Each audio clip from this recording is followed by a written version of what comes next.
So the UFC 309 press conference just wrapped up in the middle of me making this video. I want to talk about that. We're going to get into the parlays after. All I want to say is it was a very, very interesting press conference. Bo Nickel and Paul Craig getting into it, same thing. Oliveira, Chandler, Jones saying that the fight is personal now. Again, very, very interesting press conference. I am actually excited for this card. I always was excited for the card, even though I bashed it in one of my videos. I didn't bash it for, I'm not saying that the fights aren't going to be good. I bashed it for the fact of the lack of superstar names for an MSG card. Like I said, it's a complete disaster. And again, like I said before, the Jones and Stipe fight doesn't make sense to me in the Oliveira and Chandler fight. But in terms of the press conference, it was very, very interesting. Uh, we saw Dana White even agreeing with the fans and, saying that he thought that the winner of the fight, regardless of what happens, should fight Aspinall. Was that for me? Yeah. What's the question? Do you want to see the winner fight Tom? The winner should absolutely fight Tom.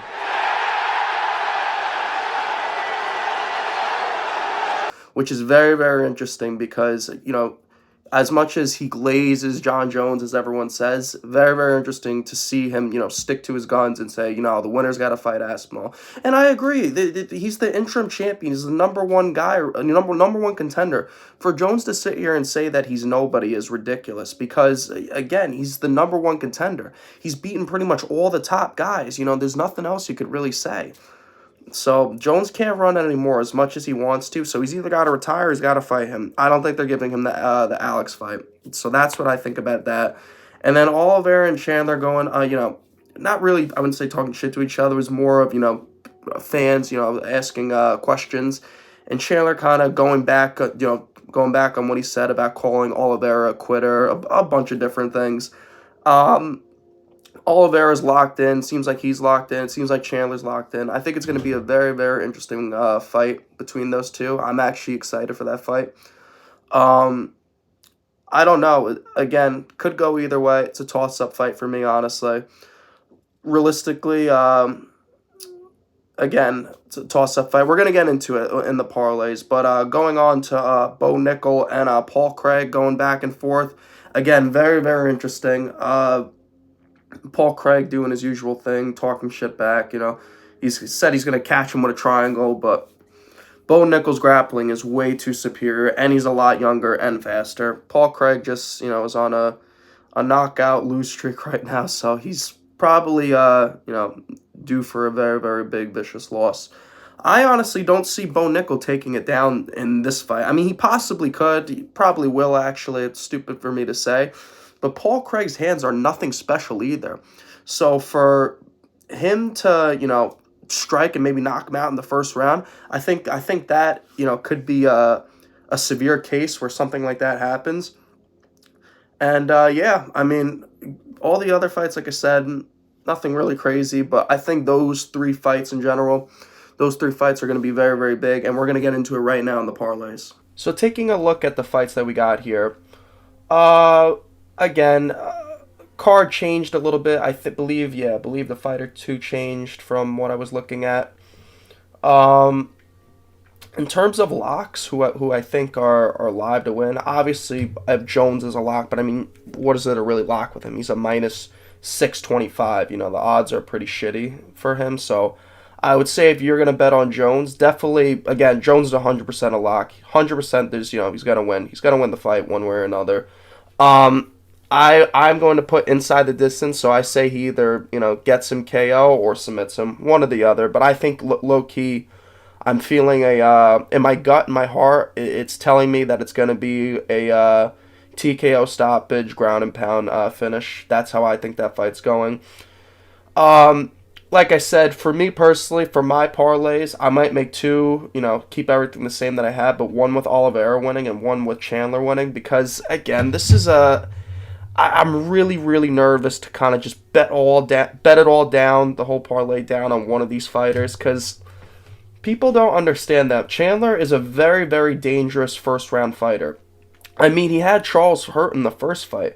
People don't look at that, and, again, like, a couple of, in one of my videos, I said I thought Oliveira would destroy him.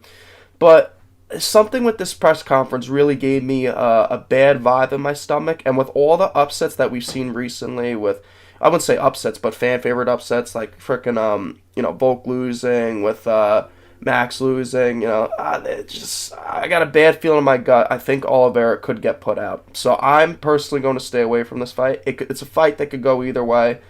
I'm not really going to sit here and lock any of these guys up. Realistically, Oliveira should win on paper, but you never know.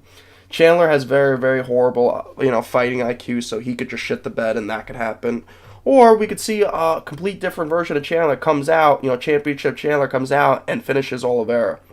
That would be very, very interesting. I said before, I thought Bo Nickel, again, he's another one of my locks that's going to be in my parlay. Bo Nickel, what can you say? He's one of the most dominating wrestlers right now in the middleweight division. Again, nothing to really lock up here in terms of a money line solo bet. He's a minus 1,200, which makes absolutely zero sense. The odds are very, very far. But I mean, it is Paul Craig. Paul Craig's coming off a vicious knockout to one of the fighting nerds. So I believe that, in my opinion, I could see a world where Bo Nickel doesn't even need to take Paul Craig down. He could honestly just knock him out on the feet. I believe that Bo Nickel's hands and his footwork is quick enough to where he would be able to knock him out standing, because Paul Craig isn't anything special standing up. It's not even close in terms of the stand-up. But, yeah, I'm going to go with Bo Nickel to honestly knock Paul Craig out. That's what I think is going to happen. I don't think we're going to see a Bo Nickel submission this weekend, which would actually be very interesting, because Paul Craig does have really, really good jiu-jitsu. But, I mean, I don't think this is a fight where Bo needs to take it down. I think he could honestly just knock him out standing. So we'll see what happens with that. I think Korean Silva should win this fight, but I think what makes the most sense with this fight is to bet over 2.5 for this fight. I think that's what makes the most sense. Ruffy, without a doubt, is going to win. The thing with him is he's very, very possible of knocking out James. Again, it's another iffy fight. You could definitely throw Ruffy as a parlay, because he's 100% going to win, but odds suck. It's minus 900. I think, you're playing with, like I said, this is another one of those bets I'm going to throw in right now where you're tossing coins left or right, playing fucking dice. It's like playing roulette. You don't really know what's going to happen. It's 50-50 and you're closing your eyes. So whatever happens, happens. I think over 1.5 or under 1.5, either or makes sense depending on how you look at the fight. But I'm probably not going to risk it. Probably just throw Ruffy to just win the fight, because he should destroy James. I don't think this fight should go to the distance. I believe that Ruffy should knock him out, realistically. So if you want to put Ruffy by knockout or decision, that also makes sense, but I think the odds on that suck too. Yeah, it's a minus 700, so I mean, it's better than a little bit better than minus 900, but again, this fight I'm staying away from. I have no interest in betting on Jonathan Martinez or Marcus. It just doesn't make sense to me. Chris Weidman and Anders. I believe that Chris Weidman is going to win this fight. But again, this is another fight I'm going to stay away from. Doesn't make sense for me to throw this in my parlay. Again, another risky parlay. I mean, maybe over 1.5, over 2.5 possibly, but you're talking with a one-legged Weidman, but you also got Anders too, who really isn't even that good. He sucks in my opinion. So I'm definitely gonna go. Yeah, I'm definitely actually. I'm gonna go with Weidman 100%, because I just don't think Anders is good enough to beat Chris Weidman. I don't see it. I know a lot of people this weekend are riding with Jim Miller, and I don't think he's gonna win. He's another fighter that I think is at the end of his time. I'm gonna go with Damon Jackson to win this fight. Possibly, maybe I throw this in one of my parlays. I usually make like 3 parlays, but maybe I stay away. But I think Damon Jackson should win this fight.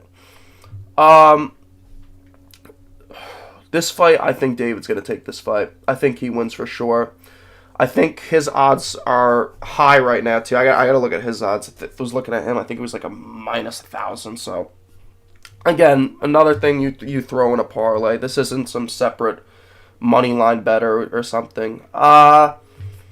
This one actually shocks me. Joante Diniz as an underdog. I think he's very, very live to win this fight, and I actually am going to throw him in one of my parlays. I do see Joante Diniz winning this fight by knockout. I'm probably just going to throw him just to win regularly. I do think he is going to pull off this win, though. Tybura is nothing special. I think he actually he got submitted in his last fight. By what's his face? Spivak. Yeah, I believe Spivak finished him. So yeah, Diniz definitely makes sense to win this fight. Again, I don't know why he's an underdog. He's undefeated, very, very good kickboxing for a heavyweight. Definitely see him winning this. I think now, not many people I don't think are going to throw some money on this fight. This is another risky fight, but I do believe that we are going to see the best version of Mickey Gall in this fight. I think he is going to come out, and we're going to see the best performance by Mickey Gall. Now you got Basil Hafez and Oban Elliott. I got to ride my man Oban Elliott. I'm a huge fan, and I definitely think that Oban Elliott is taking this fight 100%. So I think Oban Elliott as just, parlay piece, I think he makes sense to throw Oban Elliott in there. I think he's live to win. Veronica Hardy, and the Moore fight, again, another fight that could go either way. I think over 2.5 is what makes sense for betting purposes for this fight. I do think this fight 100% goes over 2.5. So that's my predictions with the fight. Scrolling back up to the Jones fight. Now, a lot of people, like I said, are maybe looking over Stipe, like even myself, but again, I don't believe in miracles. There's some crazy things that we got going on. We got the Jake Paul, Mike Tyson fight, which is a complete joke. I didn't even entertain that nonsense when people talk to me about it. But you got the Jake Paul fight, Chandler fight, and the Jones fight. A lot of, it's very, very strange because we're in a world where the entire world wants Stipe to win, wants Oliveira to win, and wants Mike Tyson to win. But I don't know. I think we're going to see some fan favorites losing this weekend. I believe so. Besides Jones. Jones I don't think is going to lose. But again, this fight, like I said, could go either way. I got a feeling in my belly right now that Chandler is going to win this. I don't know why, but I really do think that Chandler could honestly pull something off. Something crazy that people aren't expecting. Like I said before, I think what really shocked me was Dana White coming out and saying that he needs to fight him. So this Saturday, I'm either expecting John Jones to call out Aspinall, which would be huge. I would honestly be shocked, but one of my friends has been predicting that to happen, but I don't think John is stupid enough to do that because I do believe that if they were to fight, I think Tom Aspinall was running through John Jones at this point. I don't know. Again, anything could happen. He's definitely not getting an Alex fight. I don't think that makes sense unless he turns over the title, but the thing that people don't realize, and the only people that are agreeing with John Jones on, Aspinall's a nobody. Aspinall, like I said before, Aspinall is the number one contender. He's not a nobody. The only people that are agreeing with that nonsense are fucking John Jones dick riders. Those are the only people that are agreeing with that. We never once in history, in the UFC history, have ever had someone that was an interim champion and wasn't getting a title shot. Does that make any sense? If this was any other fighter, John Jones fans wouldn't be saying that. 100%. Like I said, it just doesn't, it's not fair because you're robbing Aspinall of such a huge accomplishment of beating John Jones and becoming a heavyweight title. I mean, who wants to see, basically, Aspinall might as well just come in the octagon and say, all right, John, just give me the belt. Like, who wants to see that? The title is just going to be vacated probably, and Aspinall is just going to become the champion. Like I said, I feel like Aspinall is the champion right now in my mind. I think that this fight's a gimmick fight, like I said, and it's just meant to send John Jones off on a good career, last notice fight. But again, it doesn't make sense to me. It doesn't make sense. It never did. That's how I feel about this fight, but John Jones, like I said, should win inside the distance. That's what's probably going to happen. So we'll have to see what happens this Saturday, guys, but that's pretty much it.